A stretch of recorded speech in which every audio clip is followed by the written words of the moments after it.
Hello everyone, मैं अमित मणि तिवारी स्वागत करता हूं आपको आपके अपने यूट्यूब चैनल सुरेंद्रा एजुकेशन अड्डा में।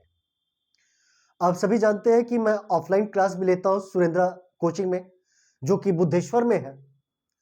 उस ऑफलाइन क्लास में मैं जीएस की क्लास लेता हूं।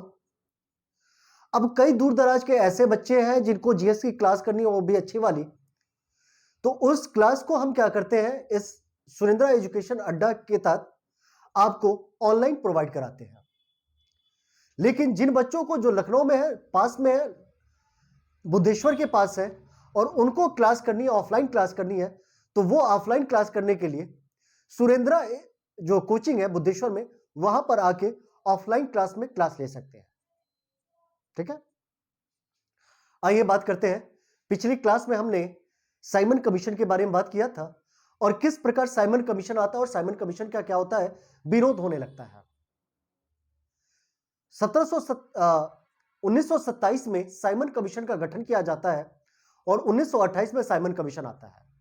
लेकिन जब साइमन कमीशन भारत आता है, उसके पहले ही साइमन कमीशन का भारत में क्या होता है, विरोध होने लगता है। उस समय भारत सचिव थे बर्केन हेड। भारत सचिव कौन थे? तो भारत सचिव थे बर्केन हेड। और इस बर्केन हेड ने क्या किया, यह भारत सचिव है और भारत सचिव इन्होंने कांग्रेस के समक्ष प्रस्ताव रखा, नाराज हो गए और नाराज होकर इन्होंने कांग्रेस के समक्ष प्रस्ताव रखा कि आप लोग इतना काम करो, जब इतना ही चिल्ला रहे हो तो आप एक ऐसा संविधान तैयार करो जिस संविधान को सर्वसम्मति द्वारा स्वीकार किया जाए। सर्वसम्मति का मतलब सभी लोग उस संविधान को स्वीकार करें। कांग्रेस ने बर्केन हेड की चुनौती को स्वीकार कर लिया और स्वीकार करने के बाद कांग्रेस ने अपना जो संविधान बनाया, उस संविधान को कहा जाता है नेहरू रिपोर्ट। नेहरू रिपोर्ट कहा जाता है, जो कि 1928 में आया था और इस रिपोर्ट को मोतीलाल नेहरू ने पेश किया था। यानी मोतीलाल नेहरू की अध्यक्षता में एक नेहरू रिपोर्ट आता है, और किसके कहने पर? तो बर्केन हेड के कहने पर। और यह भारतीय जो संविधान है, वर्तमान का भारतीय संविधान है, उसका यह जो नेहरू रिपोर्ट है उसका ब्लूप्रिंट है। यानी जो वर्तमान भारतीय संविधान है,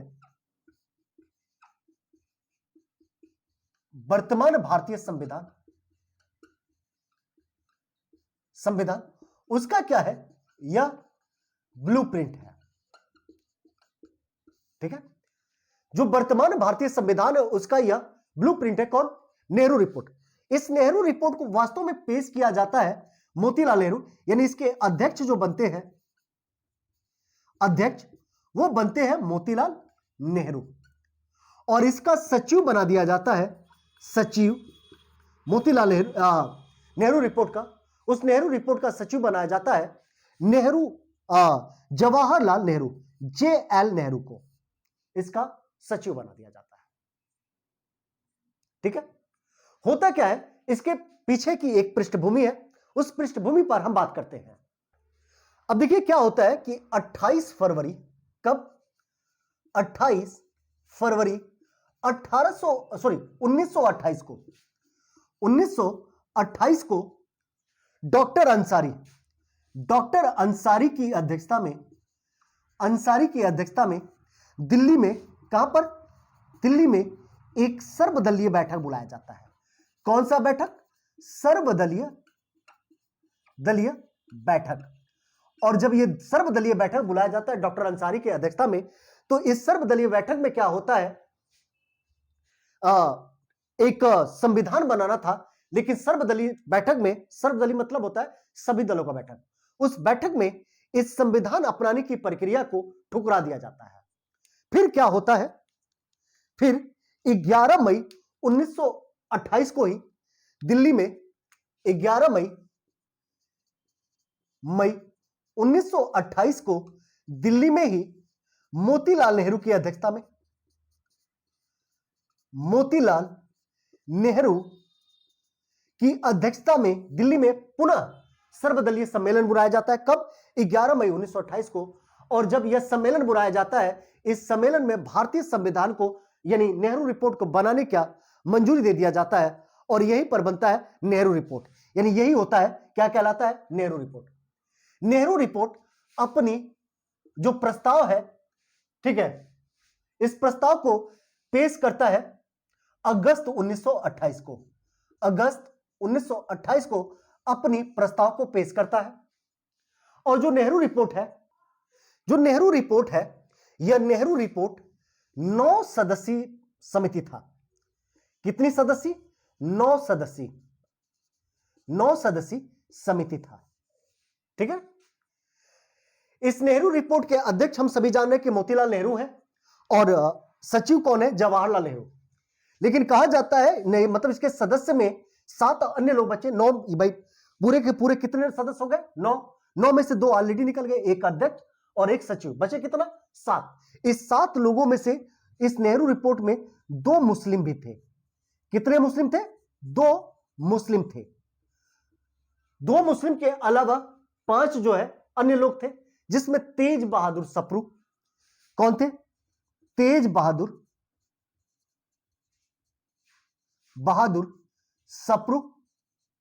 सप्रू, सुभाष चंद्र एससी बोस, सुभाष चंद्र बोस, तेज बहादुर सप्रू, सुभाष चंद्र बोस, ठीक है, एमएस अड़े इत्यादि लोग थे। ठीक है ना। अब एक्चुअली क्या होता है, जब नेहरू रिपोर्ट पेश किया जाता है तो नेहरू रिपोर्ट में बहुत सारी बातें होती हैं।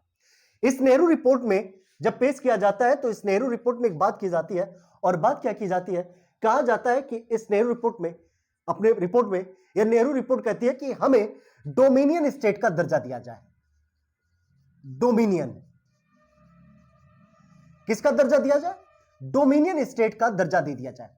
डोमिनियन स्टेट का मतलब क्या होता है? डोमिनियन स्टेट का मतलब होता है कि ऐसा स्टेट, हम क्या है, हम शासन तो करेंगे लेकिन हम किसी के अधीन रहकर शासन करेंगे।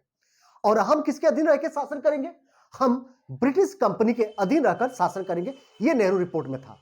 अब इस बात को लेकर जवाहरलाल नेहरू, जो इनके बेटे थे जवाहरलाल नेहरू, और इस बात को लेकर, डोमिनियन स्टेट को लेकर सुभाष चंद्र बोस जैसे युवा नेता क्या होते हैं, इस नेहरू रिपोर्ट यानी मोतीलाल नेहरू के खिलाफ आ जाते हैं और इस नेहरू रिपोर्ट को अस्वीकार कर देते हैं।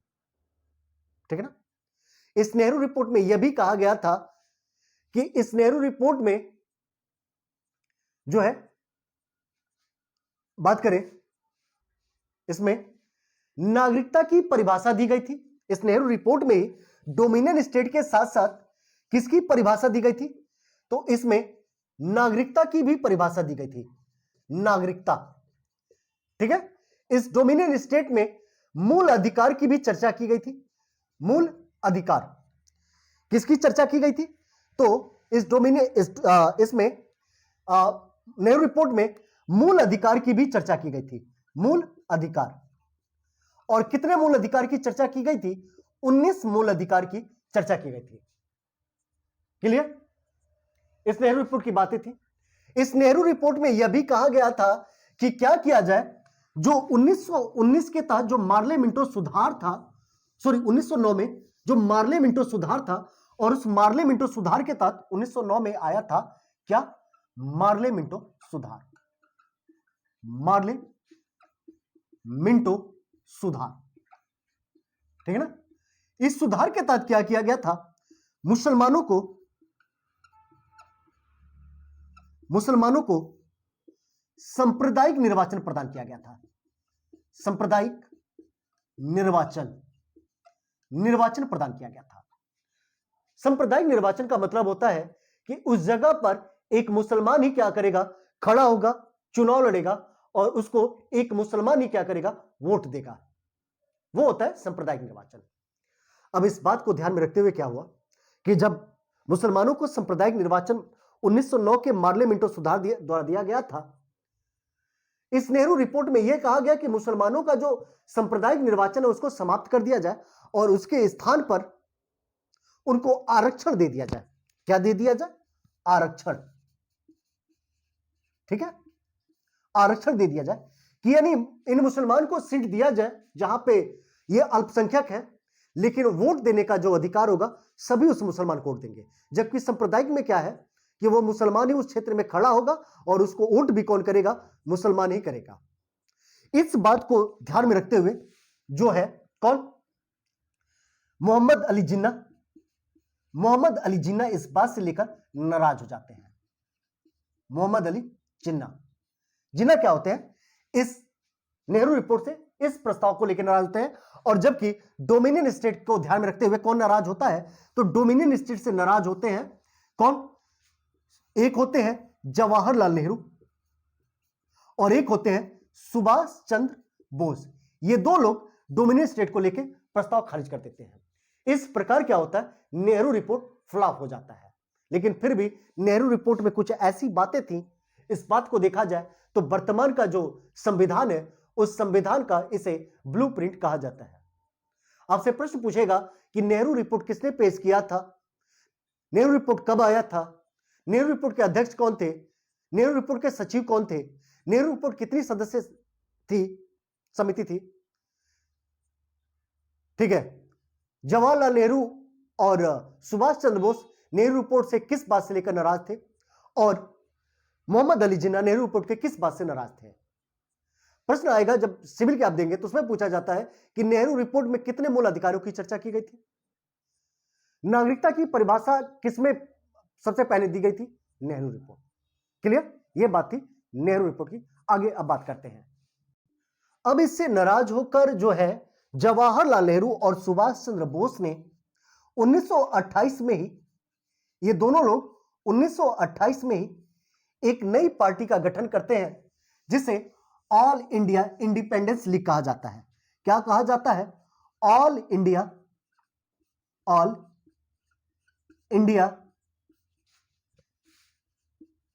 Independence, all India independence league.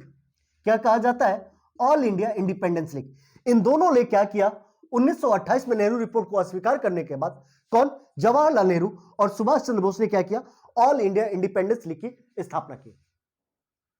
इसके बाद 1929 में मोहम्मद अली जिन्ना ने एक 14 सूत्री प्रस्ताव पेश किया कांग्रेस के समक्ष।